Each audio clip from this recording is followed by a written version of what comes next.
चौधरी साहब, अकबर एस बाबर साहब ने भी कहा है कि वो चैलेंज करेंगे। आपको लग रहा है कि अभी भी खतरा बाकी है कि बल्ले का निशान अभी भी छिन सकता है?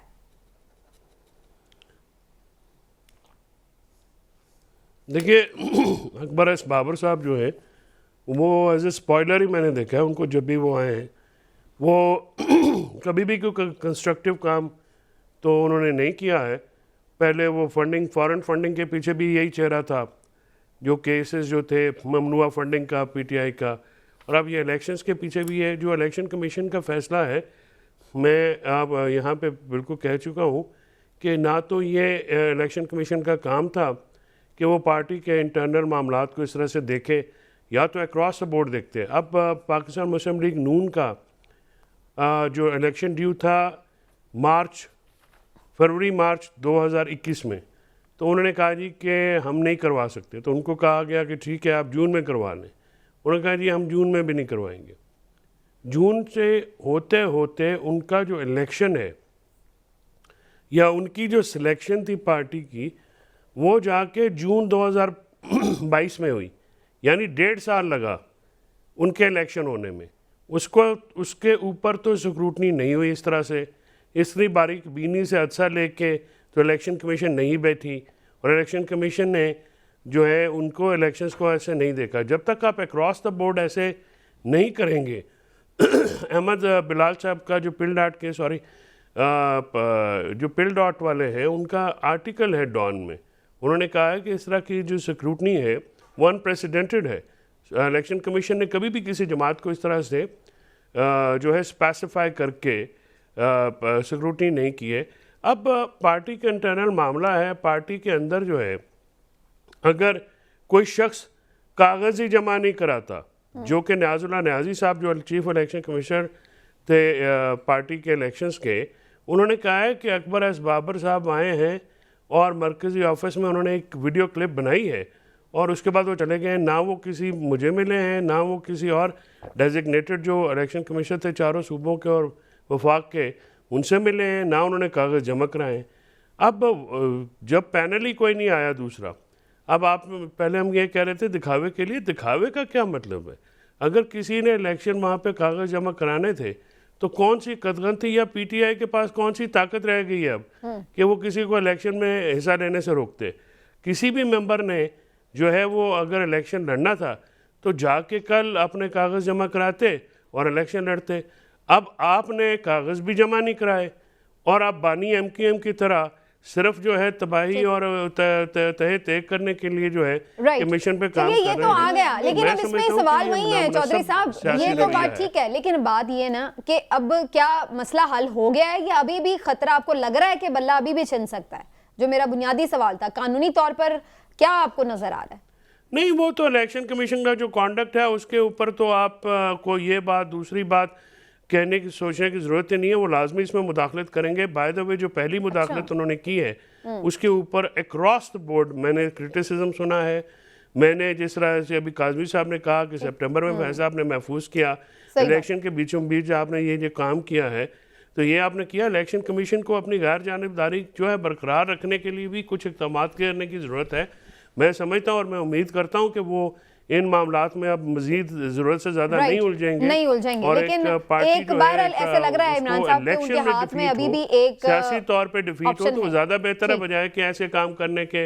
राइट, चलिए, यानी उनके हाथ में अभी भी एक पावर है इलेक्शन कमीशन के कि अगर वो इसको कोई चैलेंज करता है इंतखाबात को, जो कि लग रहा है कि करने जा रहे हैं अकबर एस बाबर साहब या कोई भी और कर सकता है, तो वो स्टिल उसके ऊपर कुछ कार्रवाई कर सकती है। देखिए चांसेस तो हैं। वैसे तो आप ये देखेंगे अक्सर जो है इस तरह के मामलात में ये मुतनाज़ चीज़ें होती हैं, लेकिन अभी चौधरी साहब जो फरमा रहे थे ना कि किसी मेंबर ने कागज़ ही जमा नहीं कराए, वो अकबर एस बाबर साहब आज कह रहे थे प्रेस कॉन्फ्रेंस में कि मुझे कागज दिए ही नहीं उन्होंने, कागजात नामजदगी। मैं यही आपसे अर्ज करने लगा था। दो चीज़ें बड़ी अहम है।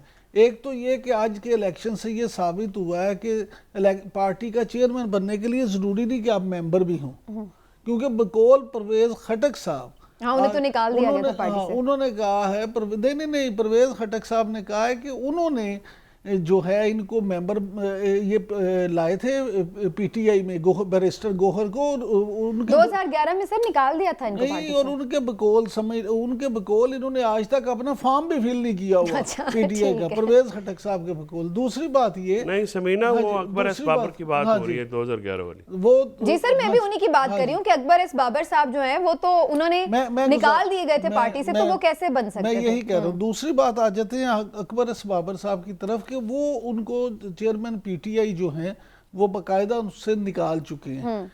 तो मामला ये है कि एक को वैसे निकाला जा चुका है, दूसरा जो बन गया है वो मेंबर ही नहीं है, उसने आज तक फॉर्म भी नहीं भरा। तो ये हर तरफ से ना बस मन मर्जियां चल रही हैं। ठीक है। जमहूरियत जो है ना वो उसकी खूबसूरती वैसे यही है, बैरिस्टर उसका गौहर के हुस्न बारे में यही है। आपका क्या ख्याल है? किस तरह के चेयरमैन साबित होंगे? जो उन्होंने आज गुफ्तगू किया उसमें तो बड़ा उन्होंने प्यार मोहब्बत का पैगाम भी दिया है। और अली मोहम्मद खान साहब ने कहा है कि बुज़दार के साथ उनको ना कंपेयर करें। बहुत सारे लोग ये कह रहे हैं कि बुज़दार की तरह के वो होंगे। उन्होंने कहा बुज़दार का तजुर्बा बड़ा तल्ख था। हाँ जी, नहीं लेकिन इससे भी यहाँ बात भी पिछली से जो है, चौधरी साहब आप बताएं, आपके इल्म में होगा। कुछ लोगों का ये भी कहना है कि इस्लामाबाद हाई कोर्ट ने के एक ऑर्डर के मुताबिक जब इन्हें निकाला गया था तो उन्होंने कहा, हाई कोर्ट का एक ऑर्डर है इस्लामाबाद का कि इनको नहीं निकाला जा सकता, वो बानी रुकन है। कोई आपके इल्म में है कि वाकई ऐसी कोई बात है? नहीं, बानी रुकन होना तो कोई ऐसी क्वालिफिकेशन नहीं है कि आप पार्टी की रुकनियत से जो आपको नहीं निकाला जा सकता। उसका मैकेनिज्म है। इलेक्शन एक्ट अभी जो है उसमें दिया गया है। पहले पॉलिटिकल पार्टीज ऑर्डर 2002 होता था, उसमें एक पूरा मैकेनिज्म दिया गया है। उसको फॉलो करके आप जो है किसी भी रुकन को जो पार्टी का हो उसको पार्टी से निकाला जा सकता है। नहीं, अकबर एस बाबर साहब के पास होगी। और सर इस वक्त वो माहौल ही नहीं है कि अकबर एस बाबर को कोई चैलेंज कर हाँ दे जी। इस वक्त। दूसरी बात जो आपका ये सवाल था कि बुज़दार साहब वाला, तो वो बड़ी सीधी सी बात है कि आज बैरिस्टर गोहर ने तो खुद बता दिया है। उन्होंने कहा वही पॉलिसी चलेगी जो चेयरमैन की थी और मैं तो आर्जी हूँ। वो खुद ही मान रहे हैं। उन्होंने खुद ही कह दिया कि मैं डमी हूँ, मेरे ठीक बिना है। रहना, जागते रहना। राइट, चलिए जी, जैसा मुतालबा था फिर वैसे ही इलेक्शन भी करवा दिए गए हैं। अब आगे बढ़ते हैं। लेकिन जरदारी साहब जो है वो भी काफी ऑन नजर आ रहे हैं, इस वक्त मुतहरिक हैं। क्वेटा में डेरे डाले और अब वो पंजाब आ चुके हैं। क्या उन्हें कामयाबियां मिली क्वेटा में बलूचिस्तान से, और क्या उन्हें कामयाबियां मिल सकती हैं पंजाब में? काज़मी साहब, आपका इस बारे में पुरमग़ज़ तज्ज़िया क्या कहता है? क्या जरदारी साहब का मिशन क्या है और क्या समेट रहे हैं वो दोनों सूबों से? लेकिन तज़िया होना पुरमग़ज़ चाहिए। पुरमग़ज़ चाहिए। जी ठीक है, अब मैं इंतहाई पुरमग़ज़ तज़िया जी असल में जरदारी साहब ये जो हर जगह पे मग़ज़ खपा रहे हैं, ये कौम के लिए वो ढूंढ रहे हैं कि कौम को किस तरीके से, इस कौम को जो है वो इन सारी मुश्किलात से निकालना है, पाकिस्तान को किस तरह दुरुस्त सिमत में लेके जाना है, किस तरीके से हमने तरक्की करनी है। देखें, अगर ये वो सब कुछ कर रहे होते तो शायद अभी तक जो है चीजें काफी बेहतर होती। यहाँ पे इशू ये है कि जिस तरह मैंने पहले भी अर्ज की कि हर कोई अपनी अपनी सियासत तक महदूद होकर रह गया। जिस तरह पहले जरदारी साहब ने बताया पूरी कौम को कि मेरा बेटा अभी फुली ट्रेंड नहीं है कि वो अपनी जमात भी संभाल सके, लेकिन अल्हम्दुलिल्लाह पाकिस्तान संभालने के लिए वो तैयार है, वजीर आजम बन जाए, वजीर खारजा बन जाए। तो ये वो चीज है जिसकी वजह से जो आज हम इन हालात में यहाँ पे पहुंचे हुए हैं कि आप अपनी जमात भी जिस शख्स के हवाले करने के लिए तैयार नहीं है, आप कहते हैं कि वो ट्रेंड नहीं है, लेकिन दूसरी तरफ पूरा मुल्क जो जिसमें 24-25 करोड़ लोग हैं, इतना बड़ा मुल्क है, उन तमाम लोगों का मुस्तकबिल आप उस बंदे के हाथ में देने के लिए तैयार। तो बल्कि वो वजीर खारजा रहा है सर, पूरी दुनिया घूमता रहा है, 16 यानी ममालिक का 16 महीने वो यानी वजीर खारजा रहा है, पूरी दुनिया में उन्होंने रिप्रेजेंट किया पाकिस्तान को। जी बिल्कुल, जी वही तो मैं अर्ज कर रहा हूँ कि अपनी जिस तरीके से वो अपने मफादात का तहफ़्फ़ुज़ करते हैं, चाहे वो बलूचिस्तान जाके करें, चाहे वो सिंध में करें या किसी और जगह पे करें, अपने से मेरी मुराद जो सियासी उनके मफादात हैं, जो उनकी सियासी जमात के, अगर इसी तरीके से हर जमात, मैं अक्रॉस द बोर्ड कर रहा हूँ, ये नहीं मैं कह रहा पीपल्स पार्टी, नून लीग, पीटीआई, सारी सियासी जमातें इसी तरह अगर कौम का इसके मफादात का तहफ़्फ़ुज़ करें तो यकीन कीजिए कि आज हम इस नहज पे ना होते, बहुत सारी चीजें बेहतर होती।